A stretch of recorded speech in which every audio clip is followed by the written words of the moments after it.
આવતીકાલે યોજાનાર સ્થાનિક સ્વરાજ્યની ચૂંટણીને લઈ પ્રશાસન હવે એક્શનમાં છે। અલગ અલગ જિલ્લામાં ઈવીએમ ડિસ્પેચની કામગીરી શરૂ કરવામાં આવી। અમદાવાદ ગ્રામ્ય પોલીસ તરફથી શાંતિપૂર્ણ માહોલમાં મતદાન થાય તે માટે તૈયારીઓ કરવામાં આવી।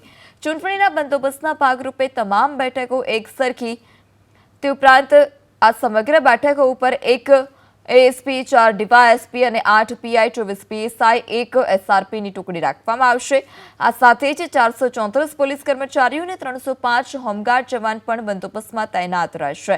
કુલ 24 બિલ્ડિંગ સંવેદનશીલ છે અને 64 બૂથ સંવેદનશીલ યાદીમાં મુકાયા છે, જેમાં ધંધુકાના 4 સંવેદનશીલ બૂથ, ધોળકાનું 1, બાવળાના 3 બૂથ, અસલાલીના 5 બિલ્ડિંગ સંવેદનશીલ છે, જ્યાં એલસીબી અને એસઓજીની ટુકડીઓ પણ રાખવામાં આવશે।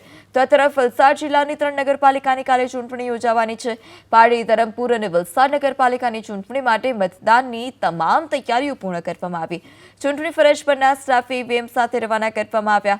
નગરપાલિકાની ચૂંટણી શાંતિપૂર્ણ માહોલમાં યોજાય તે માટે જિલ્લા પોલીસનો ચુસ્ત બંદોબસ્ત ગોઠવી દેવામાં આવ્યો। તો વડોદરાના પણ અલગ અલગ દ્રશ્યો સામે આવ્યા છે કે જ્યાં પ્રશાસનની તૈયારીઓ કરી દીધી છે। ઈવીએમ મશીનો, જરૂરી સ્ટેશનરીનું વિતરણ પણ કરી દેવામાં આવ્યું। કરજણ પાલિકાની સામાન્ય ચૂંટણીમાં 7 વોર્ડમાં કુલ 27,609 મતદાતાઓ મતદાન કરશે।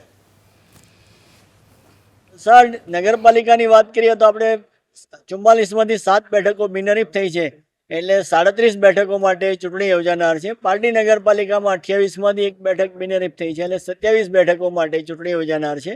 અને ધરમપુર નગરપાલિકામાં તમામ 24 બેઠકો માટે ચૂંટણી યોજાનાર છે। સાથે સાથે ઉમરગામ તાલુકાની ફણસા અને સરીગામ તાલુકા પંચાયતની પેટા ચૂંટણી છે અને કપરાડાની ઘોટણ તાલુકા પંચાયતની પણ પેટા ચૂંટણી છે, અને તમામ જગ્યાએ સંપૂર્ણ તૈયારી થઈ ગઈ છે।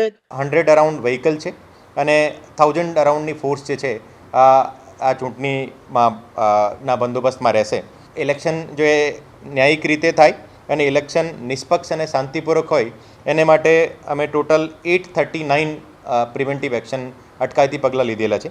એને ટોટલ 230 હથિયાર જે હતા આ તમામ ચૂંટણી વિસ્તારમાં 230 હથિયાર જો એ જમા લેવામાં આવેલા છે।